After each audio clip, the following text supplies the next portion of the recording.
Howdy, folks. It's VileMike here, and of course with me is my daughter, Katty Knight. What up, peoples? We're trying something a little different this time. We're actually going to be going completely scriptless, just to see if we can actually get this done while watching an episode. He was texting at the beginning of this again. No comment. Love you, Dad. We open with the Enterprise intercepting a signal and heading towards it. It seems to be coming from a strange planet. Dad, it's just Earth. It's another Earth. Earth, still. They probably just wanted to be able to use stock footage from the Apollo missions. Probably. Cue opening credits. Kirk is astonished that the Earth has been Xeroxed. Okay, seriously, why is there a copy of Earth? They just needed an excuse to use the Paramount backlot. And it's kind of a waste. They never returned to this concept of this other Earth that's an exact copy in any of the other Star Trek series. So Kirk and the away team beam down to planet Paramount backlot. They walk around for a bit. Kirk finds a tricycle. He calls Spock over. Hands the tricycle to Spock, who looks at it weirdly and hands it to McCoy, who puts it back down. Wait. Does Spock not know what a tricycle is? I don't know. Suddenly, McCoy gets attacked by a reaver. Or Left 4 Dead. Or literally any zombie game. Kirk and Spock to the rescue, where they Beat the shit out of the zombie. I couldn't have said it better myself. Of course, it's not really a zombie, it's one of the planet's original inhabitants, and McCoy says he's sick. Suddenly, it starts having a seizure, and McCoy goes into doctor mode. For once. He dies anyway. McCoy says he died of old age. Somehow. They hear a sound and run across the backlot to a decrepit-looking building. It's a Flynn. Whatever. They begin to search the house and find the most dangerous thing in the world, a little girl. Hey! The girl begs them not to hurt her. And Kirk ends up sending out some security to search the planet. Spock is scanning and someone is spying on him. Kirk and Beehive try to question her, but she keeps calling them grups, which are a shortened term for grown-ups, saying that they will terrorize the onlys. She says that the grups got sick and went crazy, of which is the reason that most of them are dead. McCoy says that there must have been a plague. Eventually, she tells them her name. It's Miri. Kirk tries to comfort her by telling her she has a pretty name, even flashing her that Shatner smile. Yeah, there's something deeply disturbing about that. I'm kind of getting some pedophile vibes from Kirk. Miri, run! Meanwhile, on the backlot, Spock and the red shirts continue to wander around. Suddenly, they hear a shot ring out and go investigate. Someone seems to be throwing rocks from the tops of the buildings at Spock and the red shirts. And then they hear children taunting them. Nya, nya, nya, nya, nya. Kirk wants to go find some medical records, so he ends up asking Miri if she knows where any hospitals are. Kirk tries to gain the girl's trust. She asks his name and he says it's Jim. And then he flashes that Shatner smile. And then he tells her he likes her, and she says, "I like you back." Ew! Then Miri says Kirk is infected too. Cue commercials!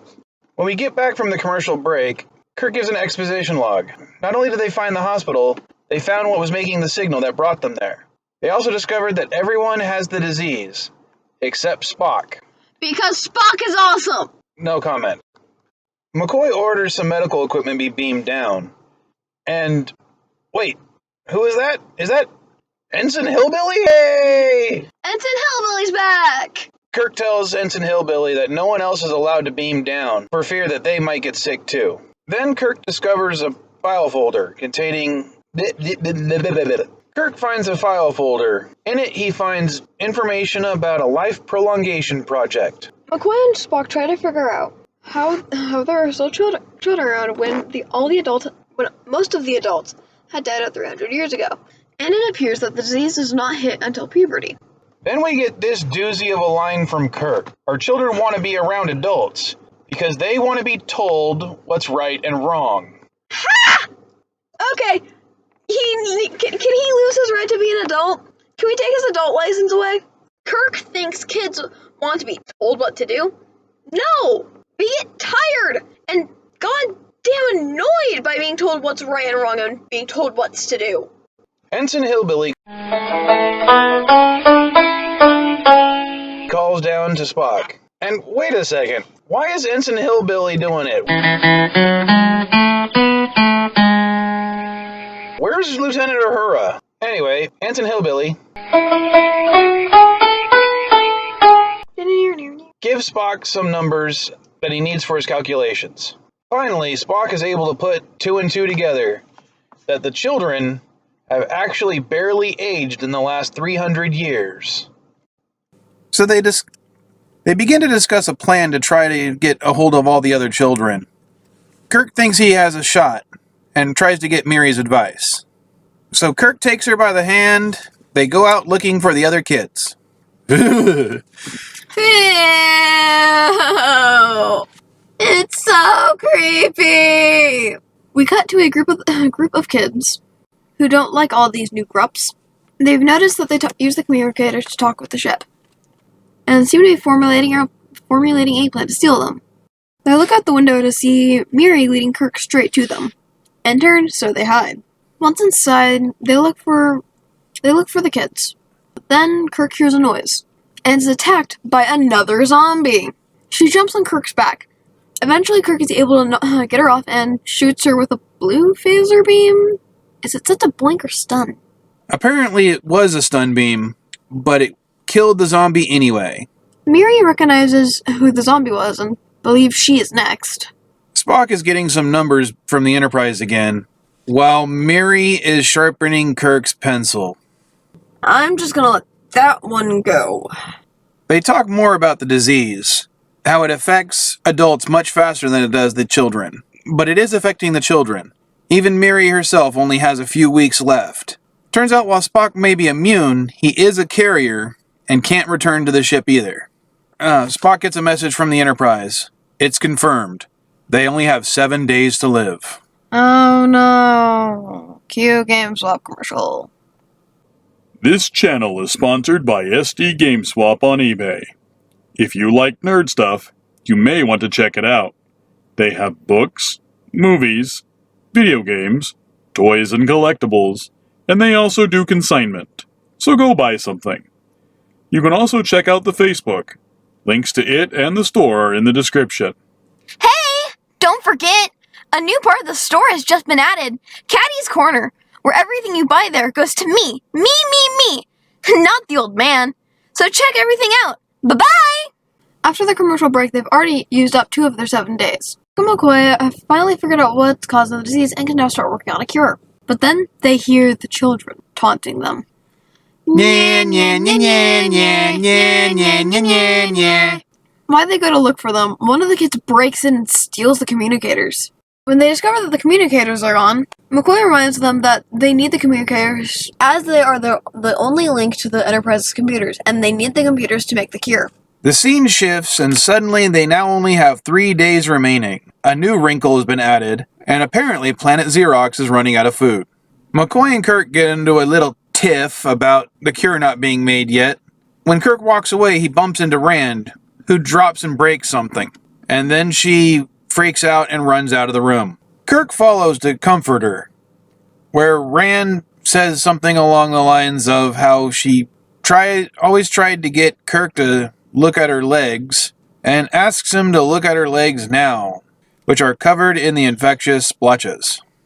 Miri sees Kirk comforting Rand, and gets a little jealous. Suddenly, McCoy screams that he found something. McCoy has finally isolated the disease. We cut to the kids, and because Miri is jealous, she tells them everything that the Grups have been doing. And they formulate a plan to lure out Miss Beehive and kill Kirk. Cue commercial break! When we come back from the commercial break, Spock and McCoy are this much closer to finding the cure, but they really need the communicators so they can test it. Meanwhile, apparently Rand has disappeared, and Kirk is demanding Miri tell him what happened to her. Kirk tries to explain the importance of finding Rand and the communicators, because it's not just Kirk and the away team that's sick. It includes all the children, and how once they go through puberty, it'll happen to them too. He also shows Miri that she herself is infected with a paint spot on her arm. When she freaks out over this, He gives her a hug, which is a lot less creepy than his smile was earlier. But still is creepy. We cut to the kids reenacting Lord of the Flies with Miss Beehive in the corner. Miri shows up. The leader kid makes sure that nothing went wrong, then invites her inside. And then it's revealed that she had brought Kirk with her. At this point, I just want to point out that when Kirk walks in, they play the opening few notes of the Star Trek theme, akin to a white hat showing up in the Western. I thought it was funny as hell. Kirk is trying to talk with the kids, but wait. When does shirt rip? Wait, no, never mind. Who cares? Add it to the counter! Kirk takes a beating, but still, he tries to talk with our kids about trying to get the communicators back. You know what? Why the isn't he just taking his freaking phaser and stunning them all? Yeah, it's been established this episode that they have a stun setting. Kirk points out that they're the ones acting like the grumps. Now that they've been beating him. Grups. You said grumps. Perfect. Start over. Okay. Kirk points out that... No, all I can think is grumps instead of grups. Kirk points out that they're the ones acting like the grups now because they've been beating him when all he's been trying to do is help them. We cut to Spock and McCoy. McCoy has finished work on the vaccine, but they still don't have confirmation from the Enterprise computers that it's actually going to help them or kill them. Since the disease is affecting McCoy, he's acting more and more irrational, while Spock is still acting like Spock. Spock is the best! Spock, being slightly annoyed, or as annoyed as a Vulcan can be with the doctor, decides to go check up on the captain. After Spock leaves, though, the doctor eyes the vaccine. And like any competent medical professional, he tests the vaccine on himself. He's part of the power trio. He ain't gonna die. Then he falls down in pain. Was I wrong? Well, I don't think so, because he yells out for Spock. And Spock hears him, and comes in with one of the red shirts. Kirk returns with the communicators and the children in tow, but he finds Spock over McCoy's body. Apparently, McCoy's still unconscious. Kirk notices that the blemishes on McCoy's face are fading. Well, it looks like McCoy's gonna be just fine. Oh, I'm so surprised. The Enterprise is heading out after leaving a medical team to take care of the children. Kirk had called Starfleet, who are sending over teachers, advisors, and truant officers. I think the truant officers part was a joke on McCoy's behalf. I still think it's a good idea. Now, Miss Beehive jokes about Miri being in love with Kirk, but Kirk says he doesn't get involved with older women. I get how that's supposed to be a joke about how she's really over 300 years old, but the fact that as a 17-year-old that he's saying is too old still comes off as a little creepy. Okay. I don't like the light that they kept putting on Kirk.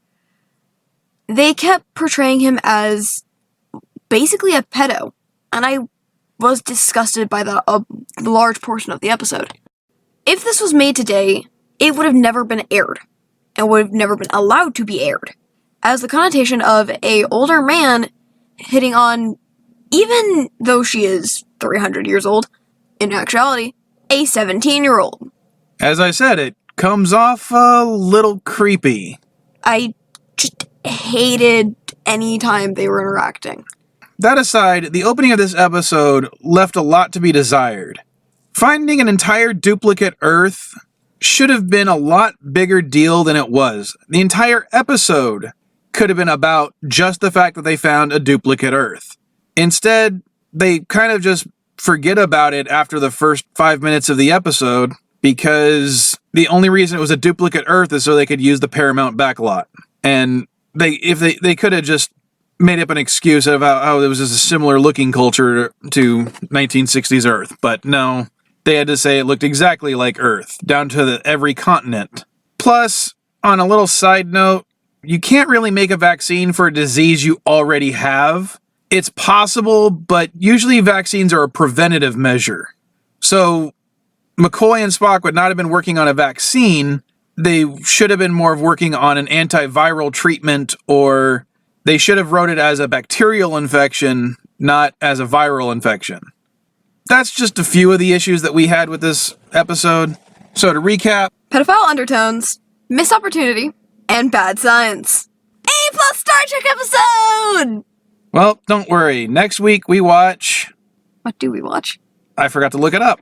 Well, let's hope next episode is better. All right, that's it, folkses. I'm out.